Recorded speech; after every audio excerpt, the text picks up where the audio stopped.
Yuk, kita lanjut nih ya, ngomongin tentang instrumen kebijakan fiskal. Instrumen ini apa sih? Ini sebenarnya kayak alat gitulah ya, alat kebijakan fiskal. Ada apa aja? Yang pertama, ada yang dikenal dengan pajak. Wah, nih lo pasti udah sering banget nih ya dengar tentang pajak gitu ya. Ada bab tersendiri juga yang ngebahas tentang perpajakan, ya kan? Coba deh nih, contohnya apa?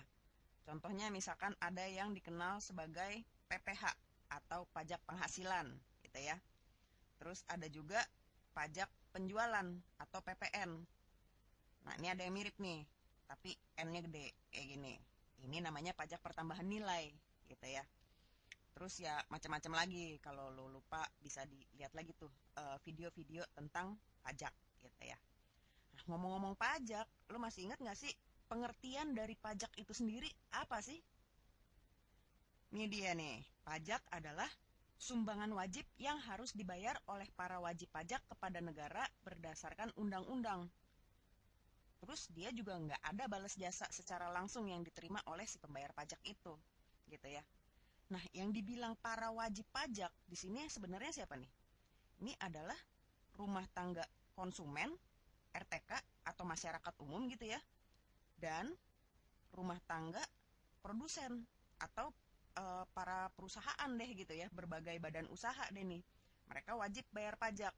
Dibayarkannya kemana? Ya ke negara gitu ya. Terus ada undang-undang yang mengatur.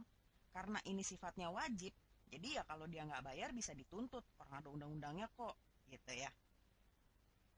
Nah, terus sekarang kenapa sih pajak dibilang pajak ini merupakan salah satu instrumen dari kebijakan fiskal?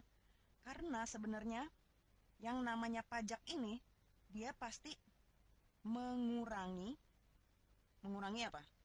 Mengurangi konsumsi gitu. Konsumsi siapa? Ya si para pembayar pajaknya itu deh, para wajib pajak gitu. Kenapa dibilang pajak mengurangi konsumsi?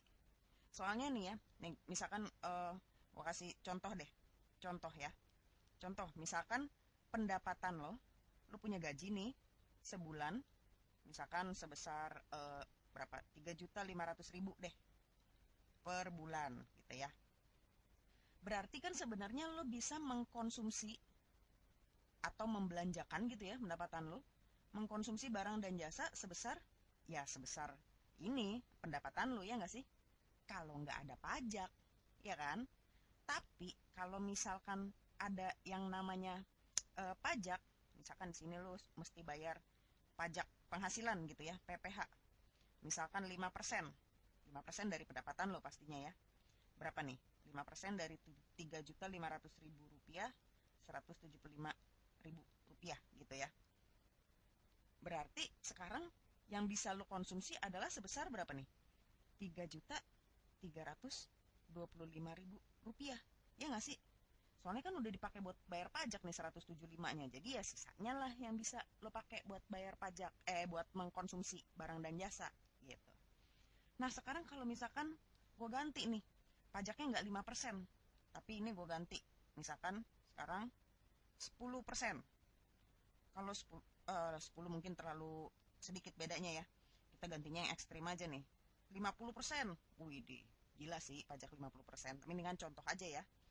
Berarti enggak 175.000 dong. Berarti 1.750.000. Iya nggak sih?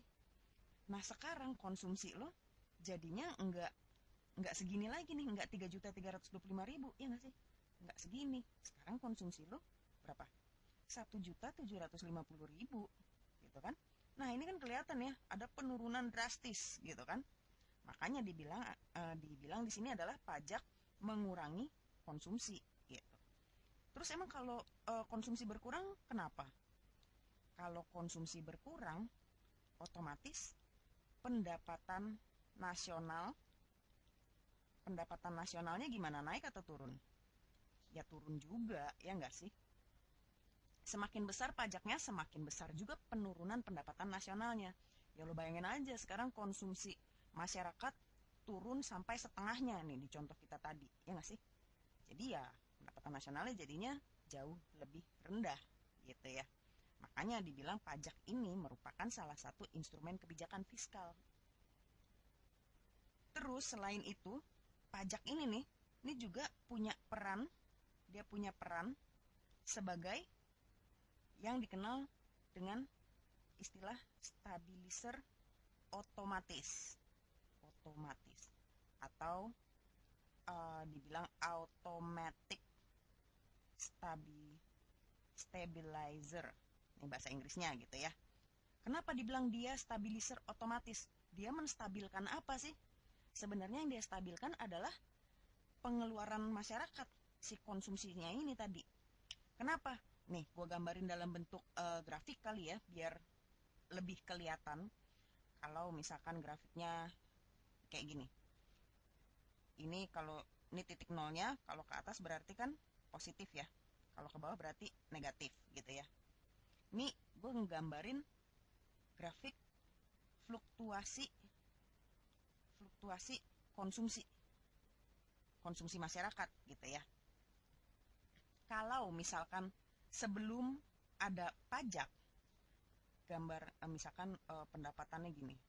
Oh, kalau lagi naik naik, kalau lagi turun turun gitu ya. Dengan adanya pajak, dia bisa jadi kayak gini nih.